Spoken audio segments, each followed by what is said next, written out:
how did your healing journey and let's now get into some of the practices that you are a level 1 instructor for a particular kind of healing. So how and when did this healing journey begin, and how did you see transform you to a different person that you are now?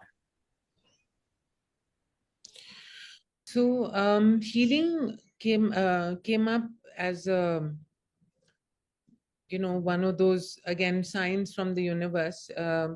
I was on Facebook one day and saw this woman I used to know decades ago, and I saw that she was now a practicing healer in Boston.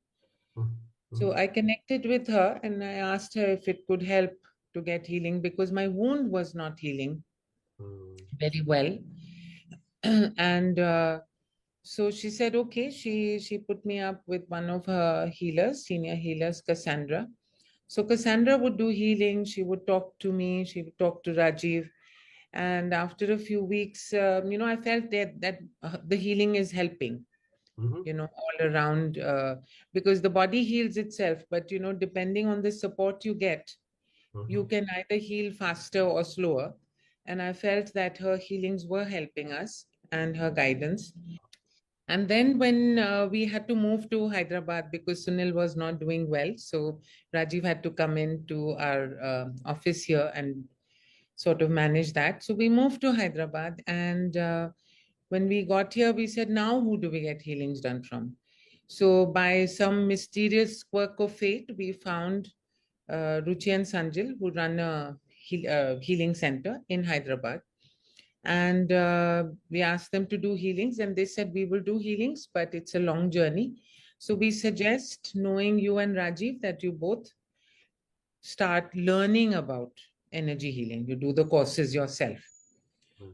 So actually, Rajiv did the course first. Then he encouraged me, so I went. And then once we started learning, there was no looking back. And in fact, one thing I really want to not only share with the audience but also ask you, that during COVID, we've heard when days you would give healing together for people, Yeah. and you have given healing to so many people over over the 2 years of this work.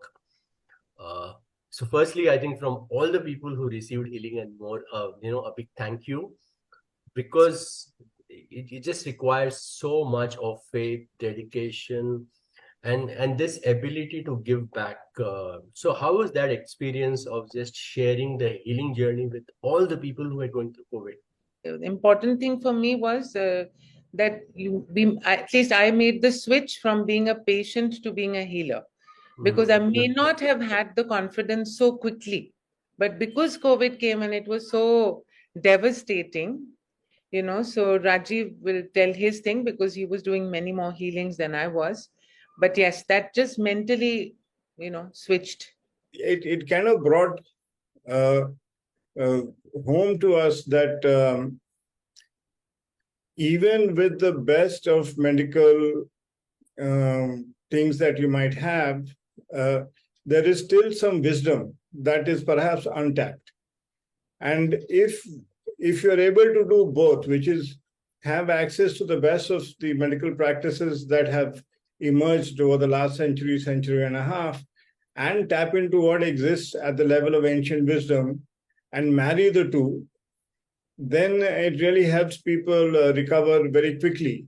But when we started doing it ourselves, is when we really got had to understand the protocol, and then realize that like any system, it has a wonderful protocol, and it requires a lot of practice, but it is not something which is done without knowing what exactly you're doing, what organ you're working on, how you're working, how the healing is taking place, and all of that.